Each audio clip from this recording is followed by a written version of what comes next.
Ni saya dah siapkan head dia, head dah skim, dah grembar siap-siap. Valve seal dah tukar. Okey, dah pasang dah. Water jacket kat belakang ni pun kita dah tukar. Nah, ni proses dekat sini pula. Ni. Semua kita dah cuci Water jacket pun dah tukar. Water pump pipe yang repot kita dah ganti. Stopper 13mm pun dah tukar. Besok kita tambah minyak kipas lagi. Ni ringan sangat. Tambah minyak kipas, kita start, kita pasang water pressure tester, tengok ada bocor lagi ke tak. Kalau tak ada bocor, kita test flush engine, minyak hitam lama yang campur air kita buang, kita ganti minyak hitam baru, tapi dia akan 2 kali tukar minyak hitam. InsyaAllah dia cun. Okey bos, kalau tak ada apa-apa, besok bos dah boleh ambil van. Terima tu. Okey, atas permintaan tuan, van nak kena siap hari ni. Saya terpaksa buat OT, tak apa, tak ada masalah. Yang penting van tuan siap. Cuma saya info dulu sebelum ni lubang ni semua dia gam. Dia gam, bagi air tak boleh pusing. So sekarang ni lubang ni semua saya dah korek balik. Pipe 8mm besi yang untuk laluan air ni pun saya dah ganti. Water jacket dah tukar, semua dah grembal. Head kita ganti line second hand yang elok dan kita skin. Kita dah grembal siap-siap So sekarang proses pemasangan. Jadi kita bersihkan semua ni, buat gasket baru. Gasket yang ni semua nak kena buat. Gasket ni kena buat. Okey. Condition sekarang macam ni Nanti buang minyak hitam lama ni sob. Nak buang ni. Okey. Tu water jacket semua dah ganti Water pump pipe semua dah tukar. Okey, insya-Allah kita akan siapkan hari ni. Terima tu.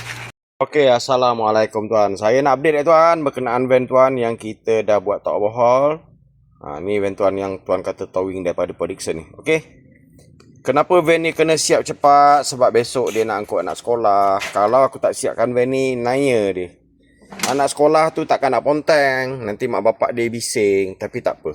Kita kerja hari minggu pun untuk benda yang bagus, tak apa. Okey. Share dulu macam mana? Semua dah siap? Dah pasang? Dah. Okey, jap nak update dulu tuan. Ni pipe ni sebelum ni dimatikan. Sekarang saya dah jalankan balik semua dah jalan balik ni. Sekejap Ni pipe dah pakai yang Saga punya tu kan? Betul. Tak apa. Okey. Pipe diganti ni 8mm dalam luar semua. Air dah jalan sistem, dah rotate balik dah. Ni 13mm stopper, water pump pipe, water jacket semua kita dah ganti. Belting ni tukar ke? Tak. Belting tak tukar, okey? Dia pakai balik pasal dia punya Okey, head ini kita ganti second hand dan kita pergi skim. Krembar cun-cun masuk top set yang baik punya. Okey. Valve seal kita pakai Jepun Start. Sebelum ni dia ada bunyi 3 silinder kan? ada. Okey. Ni dah turbo contact. Nanti flush air ni ganti air baru tambah coolant. Bunyi dah smooth Tepek dah adjust Dah 2 kali adjust. Okey, tip top. Tengok belakang sikit macam mana bunyi. Sekejap gasket ni pun kita tukar bos. Valve cover gasket kita tukar. Yang nampak tu kita gam keliling dulu supaya dia tak lari. Lari payah nak kejar balik bos. Okey, rem tengok ada asap tak?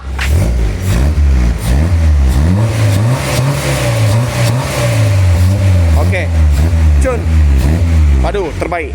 Jadi ini hasil dia Kalau korang dengar bunyi ni, jadi insya-Allah anak sekolah besok tak ada yang lambat sampai sekolah. Semua elok on time dan tak ada ponteng. Okey, terima tu.